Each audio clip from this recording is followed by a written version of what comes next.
My name is Paula Tomitz, and I am the Wellness Coordinator for the Yavapai Combined Trust.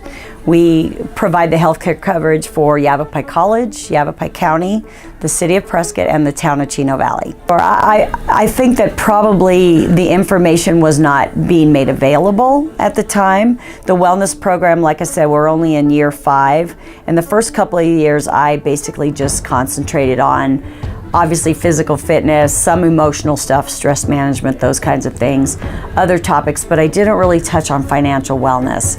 And I realized, especially after talking to Pat, sitting in on his seminars, I realized how crucial financial wellness is, because if your finances aren't in order, you've got so much stress. And of course, stress is like one of the #1 killers in America and can cause so many different health issues and divorce rates and so on and so forth. Again, you need to go to Pat for all those details. But so just listening in on the seminars, I realized how important it was to offer this financial wellness.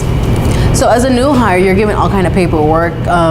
You just fill out the necessary, like, you know, what, even filling out like how much do you want deducted from your Arizona and how much do you want federal. Like, that's a challenge itself, because you're young, no one really talks to you about this, so you don't know what to do. It just happened coincidental that I met Pat and the National Association of Hispanic Nursing, and you know, you have this financial guy talking about budgeting, savings, you know, taking advantage of 403Bs. Not every employer offers it, but mine does, and here I am wasting time, wasting money. Listening in on the seminars, I realized how important it was to offer this financial wellness. And we have a lot of people here at Yavapai College for sure, but also throughout the trust, that are thinking about retirement. They're maybe not close yet, but they're starting to think about it, and they're realizing this is something they need to plan for. It's not just going to happen, and they're not just going to retire and all of a sudden have this, you know, nest egg of money and be able to do what they want to do. So I think that was a real eye-opener for people as well. So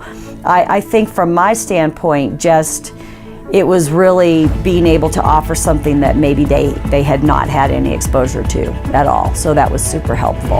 If I would have had, you know, like a chance to meet with someone like Pat, like a financial advisor since the beginning, I would have been like more apt to I would have actually invested earlier, sooner, and I would have invested more. So as far as employers, yeah, you give us the tools, you give us the stuff, but you don't help explain it. So we have stuff, but we don't use it because we don't know what it is and we don't know how to use it. So maybe if we did have a financial advisor with the stuff, or even have a name, like if you guys have questions here, you guys could talk to this person, I think more people would actually take advantage of it, and our company would actually offer stuff and see people would actually take advantage of it. I know that employee morale is always improved when they see that their employers care about them. And I believe that the wellness program has been a big step in that, in showing that Yavapai College in this case cares about their employees.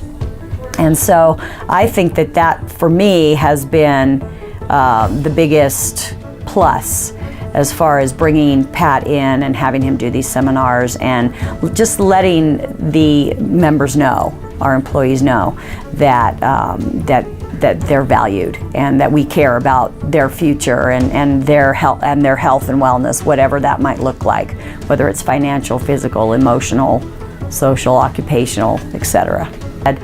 The kids aren't getting it. As you're an adult, you're already expected to know, you know, how to handle your finances. How are you supposed to know that if you haven't been taught that? Unless your parents were really accountants or something and they taught you, you know, you may not get that. You may go out into the world and not have a clue about how to manage your finances. So if your employer says to you, hey, I'm going to do this seminar and it's going to help you on budgeting, it's going to help you get ready for retirement, it's going to help you, you know, you might be looking at, well, what's a living will versus a trust and all these other options.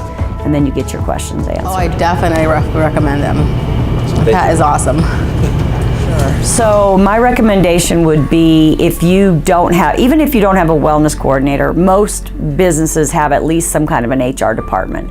Or even if you're just a small business owner and you're looking around for things that you can do to improve employee morale and maybe productivity and those kinds of things. Because let's face it, again, if you're stressed out and you're having money trouble, that's going to lead to physical illness and you're going to end up, you know, missing work. And of course, the bottom line for employers is we don't want people to miss work. So what can we do to help them be better prepared to make it to work every day and to have a successful, productive day? And so all of those things are tied into their wellness, and again, financial wellness being just a huge chunk of that, because if you're coming to work and you're buried in bills, you're not going to be able to focus on your job, whatever that might be. You know, are you going to be able to go in and teach that class about, you know, art and history when, you know, you're thinking about, I've got all these bills? So I see it as a real asset and a real plus. So if, you know, if you're out there and you're wondering, gee, is this worth it? I would say with a big absolute yes.